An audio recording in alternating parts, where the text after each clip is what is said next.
Halo guys, jumpa lagi bersama kami WebDevindo. Pada kesempatan kali ini, mulai hari ini dan insya Allah sampai hari-hari selanjutnya, kita akan membuat playlist mengenai React.js atau Next.js. Ya, pertama kita berkenalan dulu, apa itu React? React adalah library untuk web and native user interface. User interface maksudnya front end-nya. Web dan native adalah kenapa web dan native di sini? Karena React ini bisa dipakai untuk membuat aplikasi berbasis web maupun berbasis mobile seperti Android. Dengan React, kita juga bisa membuat single page application. Ya, di mana ini cuma punya satu HTML, kemudian semua halaman nanti akan di-load ke dalam satu HTML tersebut. Nah, seperti contohnya kalau kita buka sekarang di websitenya react.dev ya, untuk React.js. Ketika kita klik button learn ya atau menu learn, perhatikan di sini. Ketika dia masuk ke halaman learn, dia tidak memerlukan loading untuk keseluruhan halaman. Tapi cukup dimanipulasi untuk page yang di dalamnya. Sementara browsernya tidak di-refresh ya guys. Ya, misalnya reference, community, dan lain-lain. Nah, itu ya adalah single page application. Selanjutnya kita akan melihat bagaimana cara instalasi dari React ini. Kita pilih Learn React. Nah, di sini ada quick start-nya, kita pilih installation. Di sini ada beberapa pilihan, coba kita pilih Start a new React project. Sebetulnya dari awal saya berencana untuk membuat React murni tanpa framework. Tapi di sini di websitenya React, dia beritahukan jika kita ingin membuat sebuah new aplikasi atau new website fully with React, kita direkomendasikan untuk mengambil salah satu framework yang powerful dari React yang populer di komunitinya. Seperti framework yang menyediakan beberapa fitur yang banyak aplikasi butuhkan, seperti routing, data fetching, dan generating HTML. Nah, kebetulan di sini ada framework favorit kita yaitu Next.js. Nah, untuk itu langsung saja nanti kita akan menggunakan tutorial ini menjadi Next.js.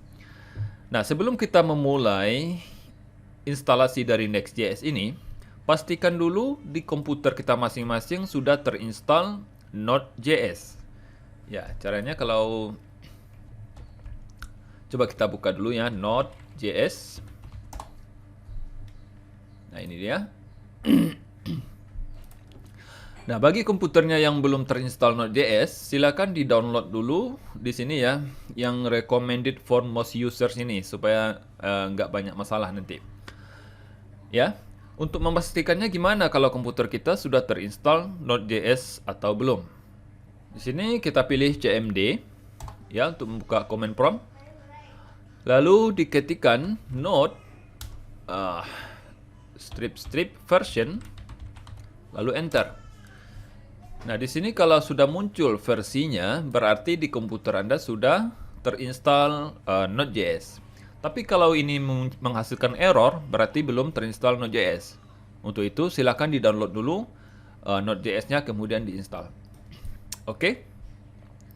Nah, kalau sudah, kita akan langsung saja membuat aplikasi Next.js kita untuk pertama kalinya, yaitu kita install. Saya akan simpan aplikasi ini di folder YouTube saya.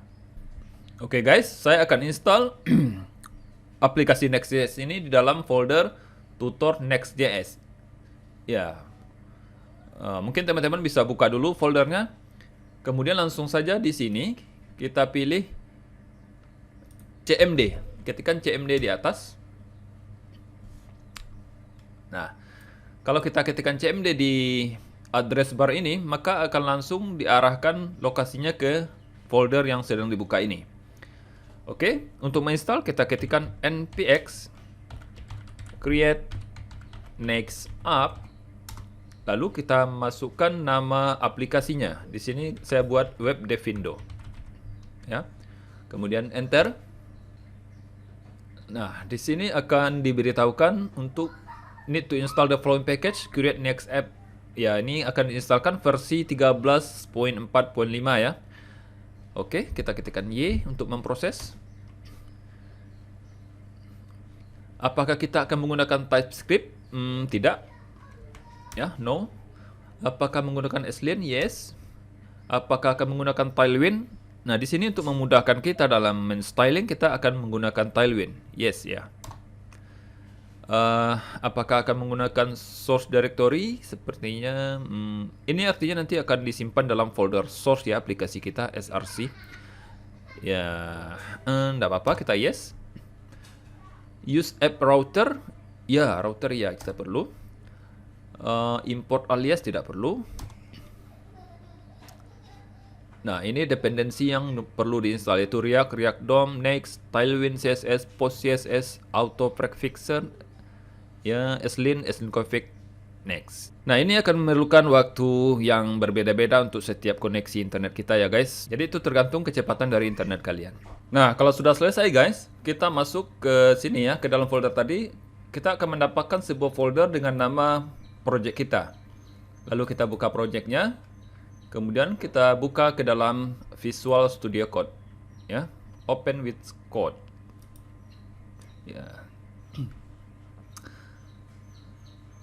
Ya, kalau tidak menemukan Open with Code, ya, kalian juga bisa menggunakan file Open Folder. Ya, ini hasilnya akan sama saja. Nah, sekarang coba kita berkenalan dulu. Setelah kita menginstal tadi, apa saja yang kita dapatkan ya. Yang pertama itu Node Modules. Node Modules ini adalah folder untuk menyimpan hasil semua dependensi yang kita install. Biasanya kalau kita mendownload aplikasi React.js dari Git version, maka Node Module ini tidak akan dimasukkan ya dengan alasan karena ukurannya yang cukup besar. Nah, kalau misalkan Node Module ini kita hapus, ya saya coba hapus. Ya, memang agak lama ya karena ukurannya lumayan besar. Nah, ini sudah terhapus ya guys. Tapi kalau kita jalankan aplikasi kita, ini tidak akan bisa jalan. Nah, untuk itu kita harus mendapatkan Node Modules tadi. Jadi gimana caranya? Ya, kita bisa buka terminal di sini ya, di Visual Studio Code. Lalu kita jalankan perintah npm install. Nah, ketika perintah ini dijalankan, dia akan mencari file package.json. Nah, di sini ada list dari dependencies yang perlu diinstal. Nah, dia akan menginstal semua ini. Nah, sekarang coba kita lihat guys, folder Node Modules-nya sudah dimasukkan lagi. Selanjutnya folder public. Public ini adalah untuk menyimpan aset yang bisa diakses secara public seperti logo ya. Kemudian folder src. Nah, disinilah semua aplikasi dari page kita disimpan ya. Mulai dari page.js, layout.js, global CSS, favicon-nya, dan lain-lain. Kemudian di sini ada git ignore. Nah, git ignore ini adalah untuk mengabaikan apa yang tertulis di sini untuk diupload ke Git version seperti GitHub ya, GitLab dan lain-lain. Nah, di sini ada /node modules. Nah, itulah makanya Node Modules ini ketika di-push ke Git dia tidak masuk. Kemudian ini config, next config di sini. Kemudian ini package.json. Package.json ini berisi script ya. Berisi script dependencies, scripts yang bisa kita pakai. Misalnya kalau kita mau menjalankan next dev, kita bisa menggunakan script dev. Ya, kita contohkan ya guys. Buka terminal, new terminal, ya. Kemudian kita jalankan npm run dev. Enter. Nah, ini akan menjalankan aplikasi kita. Nah, di sini ada ready started server. Nah, kita bisa mengaksesnya melalui URL ini dengan cara kita tekan Ctrl, kemudian klik.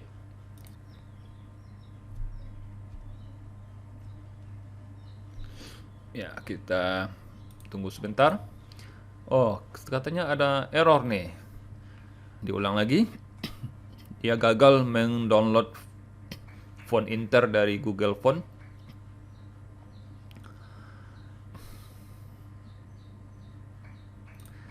Nah, inilah hasilnya guys. Ini semua file ini ya. Dia akan dibuat di dalam Page.js. Coba kita buka Page.js-nya. Apa nih? Page.js. Nah, di sini dia. Kita hapus saja semua untuk melihat hasilnya. Nah, di sini kita menggunakan emmet h2 hello. Coba kita lihat di browser, refresh. Nah, di sini muncul hello. Tapi satu lagi guys, di sini kita akan sering menggunakan emmet ya. Apa itu emmet? Misalnya seperti ini.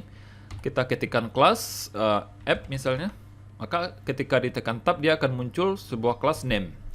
Nah, untuk mengaktifkan ini, kalau di JavaScript-nya belum aktif emmet, kita bisa ke setting ya. Setting, di sini pilih emmet. Nah, di sini pastikan ada JavaScript React. Nah, ini ya guys. Kalau belum ada, silakan ditambahkan itemnya JavaScript, value-nya JavaScript React. Selanjutnya di sini ada post CSS, ini untuk Tailwind nantinya. Karena kita akan menggunakan add apply dan lain-lain. Ini Tailwind config-nya. Oke guys, mungkin itu dulu untuk perkenalan pada seri pertama ini. Sampai jumpa pada tutorial selanjutnya.